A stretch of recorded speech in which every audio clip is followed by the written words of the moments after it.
श्री शिवाय नमस्तुभयम मित्रों, हर हर महादेव।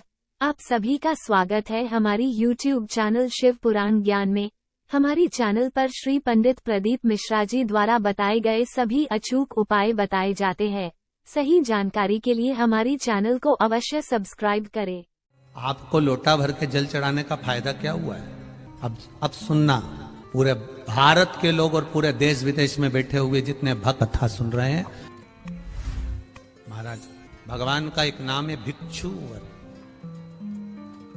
और भिक्षु वर अवतार की कथा कल चल रही थी। भगवान शंकर जब सत्यारथ के मर जाने के बाद उसकी धर्म पत्नी गर्भ से थी, और वह धर्म पत्नी भी बच्चे को जन्म देकर घाट पर छोड़कर जब पानी पीने के लिए गई तो घड़ियाल ने, मगर ने उसको पकड़ लिया और वो धर्म पत्नी भी मर गई। पार्वती जी के मन में संशय आ गया था। पार्वती जी के मन में संशय प्रकट हो गया था कि ये शंकर भगवान की उपासना करता है, ये शिव का भजन करता है। राजा सत्यारथ शंकर भगवान को जल चढ़ाता है, राजा सत्यारथ भगवान शंकर की आराधना करता है, शिव की आराधना करता है। उसके बाद भी इसके प्राण छूट गए। इसकी धर्म पत्नी वो भी भगवत भजन में डूबी रहती है, उसके प्राण छूट गए। इसकी राज सत्ता चली गई, उसका वैभव चले गया, उसका बच्चा नदी के घाट पर पड़ा हुआ है। शिव जी के सामने प्रश्न का अंबार था, भगवान शंकर के सामने ढेर प्रश्न थे।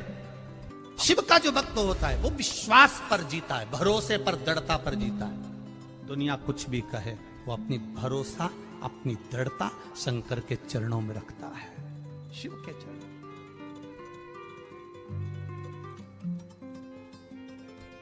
पार्वती, तुमने राजा सत्यारथ का जीवन देखा है, तुमने राजा सत्यारथ के लिए, तुम कह रही हो कि राजा सत्यारथ पूजन करता था, पाठ करता था, अर्चना करता था, शंकर को जल चढ़ाता था, शिवालय जाता था, और उसकी धर्म पत्नी भी जल चढ़ाती थी, शिवालय जाती थी। उसका बच्चा पड़ा हुआ है, उसका पूरा वैभव चले गया। शंकर की आराधना करने वाले को इतना कष्ट होगा, शिव की आराधना करने वाले को इतना दर्द होगा, शंकर की आराधना करने वाले को इतना दुख होगा। ये तो होना नहीं चाहिए था। ये दुख कैसे आया?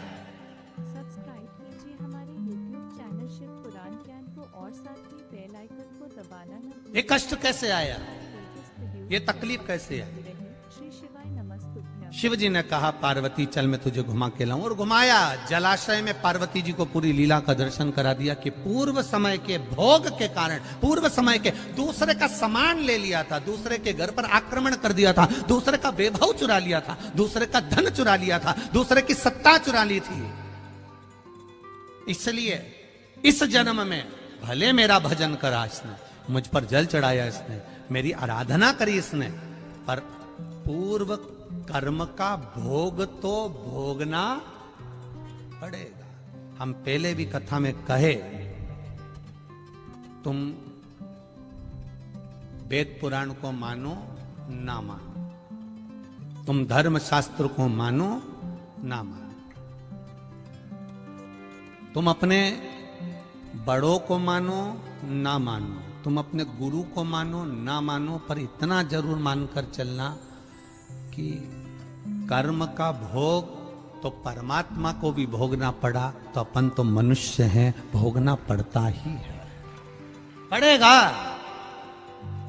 कोई तुमसे कह दे मेरे पास आकर बैठ जा, मैं दुख नहीं आने दूंगा। कोई तुमसे आकर कह दे कि मेरे पास आकर बैठ जा, मैं ऐसा काम कर दूंगा कि तुम्हारे जीवन में दुख नहीं आएगा, तकलीफ नहीं आएगी, कष्ट नहीं आएगा, तो समझ लेना कि ये बेवकूफ बना रहा। दुख आएगा, कष्ट आएगा, रोग आएगा, बीमारी आएगी, तकलीफ आएगी, क्योंकि पूर्व के कष्ट का, पूर्व के कर्मों का भोग हमको भोगना है।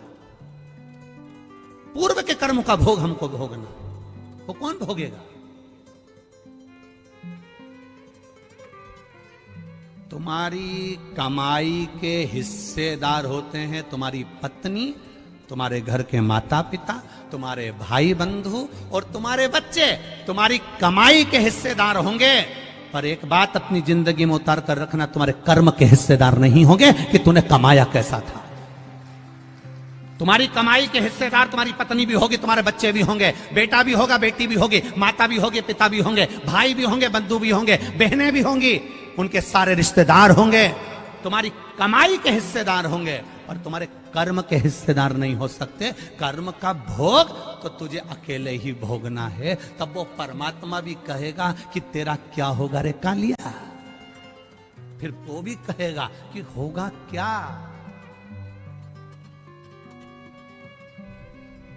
क्या कर्म करेगा। कोई दूसरा नहीं भोगेगा, हमें भोगना है, हमें। सब्सक्राइब कीजिए हमारे YouTube चैनल शिव पुराण ज्ञान को और साथ में बेल आइकन को दबाना न भूले ताकि आपको हमारे लेटेस्ट वीडियोस की अपडेट्स मिलती रही। श्री शिवाय नमस्तुभ्यं। कर्म का भोग तो भोगना, कोई दूसरा नहीं भोगने वाला। पार्वती सत्यरथ को कर्म का भोग भोगना था। पूर्व में इसका वैभव इसने दूसरे का चुराया था, इसलिए आज इसका वैभव चले गया। पूर्व में इसने जो कर्म किया था उसके कारण इसका ये कर्म चले गए। तो फिर आपको लोटा भर के जल चढ़ाने का फायदा क्या हुआ है? अब सुनना, अब सुनिए। ये कथा में भिक्षुवर अवतार भगवान शंकर का हुआ है 14वें नंबर का। उस कथा को ध्यान से सुनना। 19 अवतार में से एक अवतार है और यह हम सब के लिए है आज शिवरात्रि के दिन कि दुनिया के लोग कहेंगे, दुनिया के लोग कहेंगे फिर वो सत्यारथ मरा क्यों, फिर वो उसकी पत्नी को घड़ियाल क्यों खा गया, फिर उसका वैभव क्यों चले गया। कई लोग कहते हैं ये दुख क्यों आता है, तकलीफ क्यों आती है, कष्ट क्यों आता है, ये पूर्व कर्म का भोग है। फिर हमने शंकर जी को जल चढ़ाया, शिव जी की आराधना करी, शंकर को हमने पानी चढ़ाया, शंकर जी के मंदिर गए, शिवालय गए, देवालय गए, फिर उसका फायदा क्या हुआ, उसका लाभ क्या हुआ। तो फिर शंकर भगवान ने पार्वती जी से कहा अब उसका जल चढ़ाने का लाभ तुम देखो पार्वती, तुम देखिए। देवराज नाम का चोर ब्राह्मण था, ब्राह्मण कुल में जन्मा था, पर चोरी कर कर धन लाया। चोरी करेगा। भगवान ने जितना बड़ा पेट दिया है ना, 1 बीता का दिया तो 1 बीता का, 2 बीता का दिया तो 2 बीता का, जितना बड़ा पेट दिया है भगवान ने उसको पेट भरने के, पेट दिया तो पेट भरने के लिए भगवान ने उसको भोजन भी दिया। ये पेट भरने की जवाबदारी तो मेरे भोलेनाथ की है, पर पेटी भरने की जवाबदारी मेरे भोलेनाथ की नहीं है। तो बस इस पेट से हटकर जब दूसरा कहीं काम, लोभ, आसक्ति, वासना, तृष्णा, देवराज के साथ हुआ क्या था? देवराज की पत्नी थी, बच्चे थे, जो पत्नी थी, बच्चे थे, उनके पेट भरने की जवाबदारी भी भोलेनाथ की थी। भोलेनाथ ने पेट भरा, पर दिक्कत कहां खड़ी हो गई? जब देवराज अपनी बुद्धि को भ्रष्ट कर लिया। बुद्धि कब भ्रष्ट हुई? जब देवराज ने एक सुंदर कन्या को देख लिया, सुंदर स्त्री को देख लिया, स्त्री के चक्कर में पड़ गया। स्त्री ने कहा मुझे सुंदर सोने का हार ला कर दो, उसने हार ला कर दिया। मुझे सुंदर ये सामान ला कर दो, उसने ला कर दिया। अब उसके पास जितना धन था उसने खर्च कर दिया, अब कहां से लाएगा? तो उसने फिर चोरी करना प्रारंभ करा। जब अति होने लगती है, जब किसी चीज की जरूरत ज्यादा पड़ने लगती है, तब वो चोरी करना प्रारंभ कर। जल चढ़ाने का फल क्या है? शिव जी ने कहा देवराज की कथा याद रखो, शंकर जी के मंदिर में चोरी कर का धन लेकर गया, वापिस लौट कर आया, आने के बाद बेलपत्री के वृक्ष के नीचे बैठा था और स्वास्थ्य खराब हुआ, शरीर में ताप पड़ा, बीमारी हो गई, रोग हो गया, मर गया।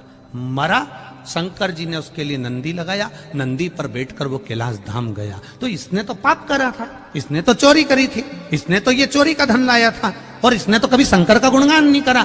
फिर मरकर इसको कैलाश धाम कैसे मिल गया? तो देवराज ने भी ये प्रश्न किया। तो भगवान शंकर नंदी पकड़कर जब चल रहे थे तो नंदी जी बोल दिए, सुन देवराज, ये तेरा पुण्य नहीं है, ये तेरा पुण्य नहीं है देवराज, जो तुझे मिल रहा है कैलाश धाम, ये पुण्य है तेरी बूढ़ी माँ का, जो रोज शंकर के मंदिर जाती थी, लोटा भर के जल चढ़ाती थी, उसका पुण्य बेटे के हिस्से में आ गया। मत्स्यरथ क्यों चला गया? उसकी पत्नी क्यों चली गई? शंकर भगवान ने कहा यह कर्म का भोग था, कर्म का भोग, कर्म का भोग था। महाराज फिर लोटा भर जल चढ़ाने का फल क्या मिला इस सत्यरथ को? अब शिव जी ने कहा सुन पार्वती, लोटा भर के जल चढ़ाने का फल क्या मिला? उसका फल ये है, अगर ये नारी गर्भ से होती, पानी पीने जाती और घड़ियाल इसको मार देता तो इसके घर में दिया जलाने वाला भी नहीं बचता, इसका पूरा वंश मिट जाता। अगर आपको यह वीडियो पसंद आया है तो कृपया वीडियो को लाइक करें, कमेंट करें और हमारी चैनल को सब्सक्राइब करें। श्री शिवाय नमस्तुभ्यम।